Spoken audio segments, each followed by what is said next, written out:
questions that Kenyans have for those who have been in the political space. I ask that, and it is a two-sided question.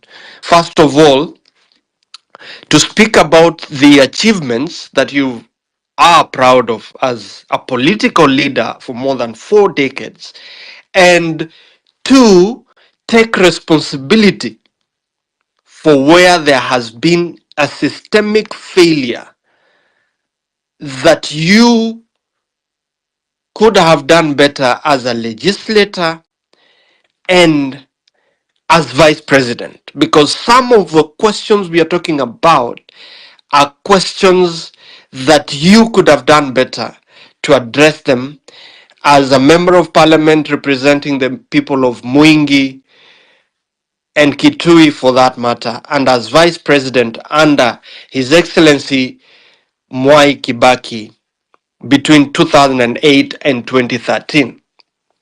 And an addendum to that question would do with your 10 years between 2013 and 2022, and 2 years on as leader of Wiper Party, where you have been principal of people at governor level, at MCA level, at legislative level in the National Assembly and the Senate, who have failed to do their job, who have, and I want to be very, very categorical, I don't want to miss my words on this, who bear blood in their hands because of the heinous acts of bad governance and corruption that has led to thousands of lives being lost while they were governors, while they were MCAs,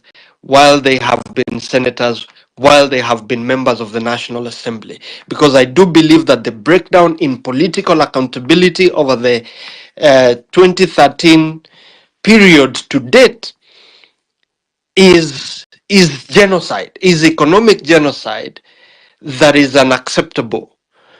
And I carry along and associate myself with the sentiments that my colleague Boni has expressed, that you can actually speak with Baba Yao and he can claim to be your disciple.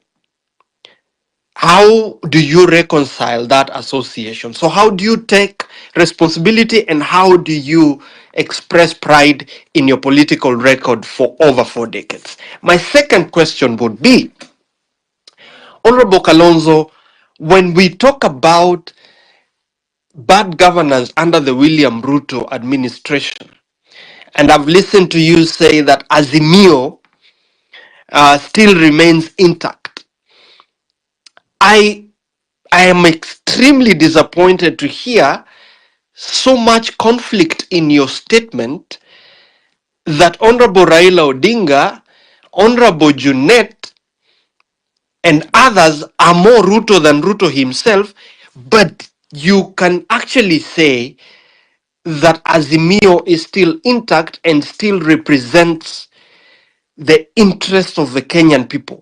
When the Kenyans themselves have been categorical that they have nothing, they don't want anything to do with William Ruto and his regime and the scions that are being born out of his marriage and convenient relationship with Honorable Raila Odinga that has extended the lifeline of William Ruto.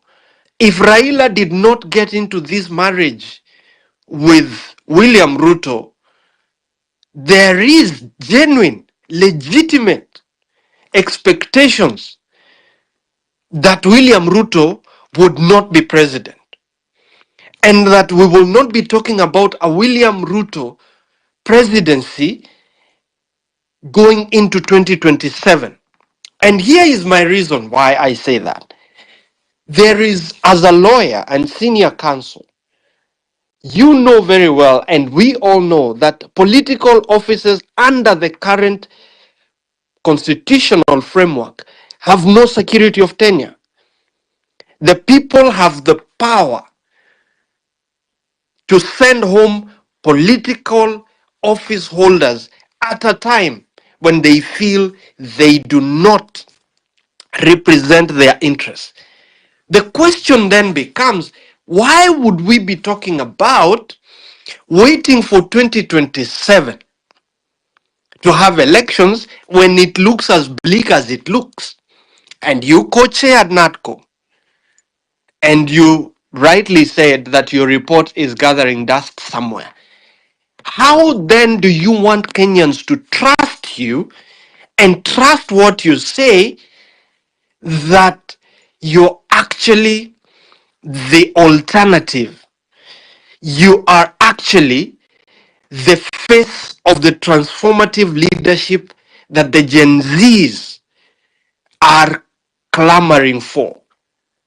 And I hope I'm clear enough, but I would want to hear you speak and respond to the accusation that is out there of doublespeak by the political elite, of whom you are a part, and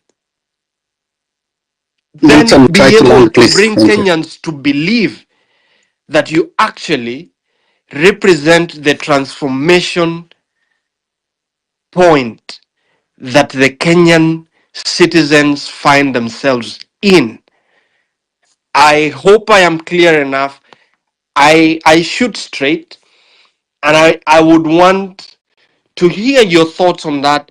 And please, if it is not too much to ask for, if we can continue this conversation with the honesty that the Kenyan Gen Z is demanding. On the issue of abductions, you've made yourself very clear. Dr. Milton, I don't need Dr. Milton, to I think you need to land. I don't need to Dr. Milton, you belabor need to that land. point. But if you could speak to my questions with clarity of thought and as honestly as you can be. Thank you. Thank you, Dr. Milton. I think for the panel of speakers, let's be a bit brief and let's utilize 3 minutes to get on. I think I'll just capture whatever I had. It's very quick. There is Wanjiru, and this has been coming back to the chat about the sentiments made by Honorable Farah Maalim, and I agree with her. Hate and violence have deep, lasting impacts beyond political lines. It's essential for all of us, leaders and citizens, to be mindful of our words and action, and we focus on unity, not division, that prioritizes peaceful, constructive dialogue. I think Bonnie and Dr. Milton also have touched on an important issue, which is about the political baggage, past actions, trust issues that must be addressed transparently to build confidence. Having said that, over to you, Honorable Neto, and then we can go on the order. Thank you. Thank you. I think Neto, as